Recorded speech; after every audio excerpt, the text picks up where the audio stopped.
بکرن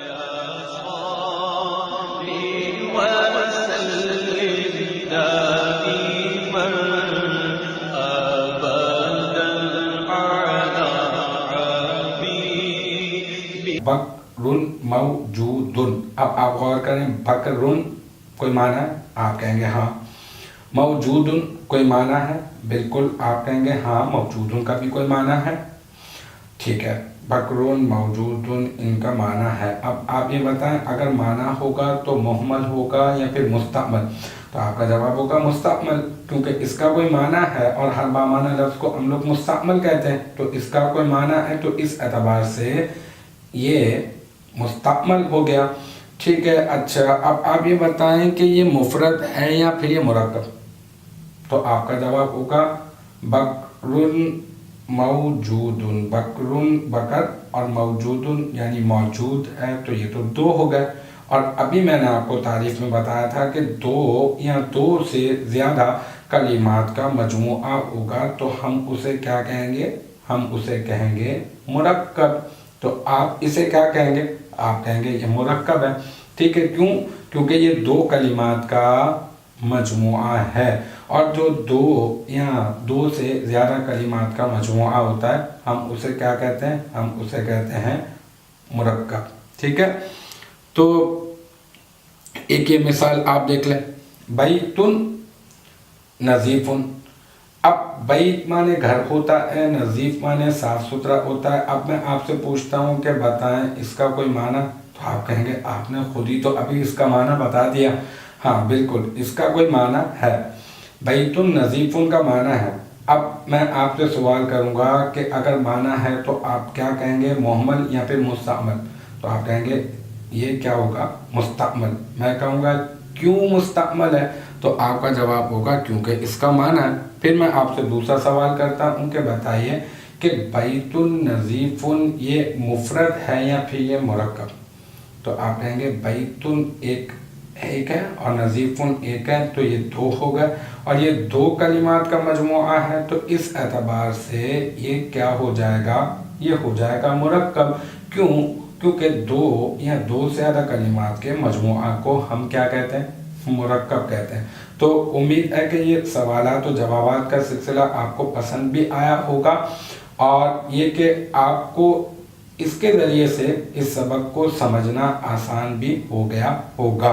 تو بس اب اس سبق کا ایک اور سیشن ہے، وہ ہے کہ میں نے آپ سے یہ کہا تھا کہ میں آپ کو نقشے کے ذریعے سے میں آپ کو بتاؤں گا. تو نقشے کے ذریعے سے بھی سمجھ لیتے ہیں. ہم نے کیا پڑھا؟ لفظ. اب لفظ جو ہے یا تو بے معنی ہوگا. اگر لفظ بے معنی ہوگا تو آپ اس کا نام رکھ دیں گے محمل، یا پھر لفظ ہوگا بامعنی. اگر بامعنی ہوگا تو مستعمل.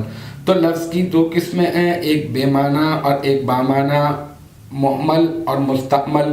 پھر مستعمل کی دو قسمیں ہیں، ایک تو یا تو ایک معنی پہ دلالت کرے گا یا پھر ایک سے زیادہ پر، یا ایک لفظ ہوگا ایک کلمہ ہوگا تو مفرد، یا پھر دو یا دو سے زیادہ کلمات کا مجموعہ ہوگا تو مرکب. یہ اتنا سا نقشہ ہے، بس آپ نے اسی کو ذہن میں رکھنا ہے، تو اس کی مدد سے بھی آپ کو بہت زیادہ آسانی ہوگی. اب آخر میں حسب وعدہ میں آپ کو پورے کے پورے سبق کا میں آپ کو خلاصہ بتا دیتا ہوں تاکہ مزید آپ کے لیے آسانی ہو جائے. تو ہم نے کیا پڑھا؟ سبق نمبر 2 پڑھا ہدایت الصرف کا، اور اس سبق نمبر 2 میں ہم نے پڑھا لفظ کی تعریف اور اس کی اقسام کے بیان کے متعلق.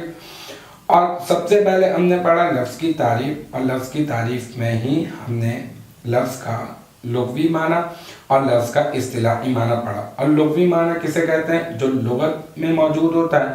اور اصطلاحی معنی کسے کہتے ہیں؟ جو فن کے ماہرین کے نزدیک جو معنی ہوتا ہے کسی بھی لفظ کا، اسے ہم کہتے ہیں اصطلاحی معنی. پھر ہم نے لفظ کا لغوی معنی یہ پڑھا کہ لفظ کا لغوی معنی ہوتا ہے پھینکنا، اور اصطلاحی معنی یہ پڑھا، اصطلاحی معنی ہوتا ہے ما یتلفظ بہ انسان، یعنی وہ شے جس کا انسان تلفظ کرے. کیونکہ ہم بہت سارے الفاظ ہیں ہم تلفظ کرتے ہیں، بس جن کلمات کا ہم لوگ تلفظ کرتے ہیں وہ سارے کے سارے کیا ہوتے ہیں؟ الفاظ. پھر اس کے بعد میں نے آپ کو یہ بتایا کہ لفظ کی دو قسمیں ہوتی ہیں. ایک تو لفظ وہ ہوگا جس کا کوئی معنی نہیں ہوگا، اگر معنی نہیں ہوگا تو مہمل، اور اگر معنی ہوگا تو ہم اس کا نام رکھ دیں گے مستعمل. مہمل وہ ہوتا ہے جس کا کوئی معنی نہیں ہوتا. اس کی مثال میں نے آپ کو بتائی ووٹی اور ویز، کھانا سے وانا، اور بہت ساری مثالیں آپ خود بھی بنا سکتے ہیں. پھر میں نے آپ کو بتایا کہ مستعمل ہوتا ہے ایک لفظ، اور مستعمل وہ ہوتا ہے جس کا کوئی نہ کوئی معنی ہوتا ہے. اس کی مثال میں نے آپ کو دی، جیسے کہ میز، جیسے کہ روٹی، جیسے کہ کھانا، اور جیسے کہ باتیں، اور جیسے کہ چائے.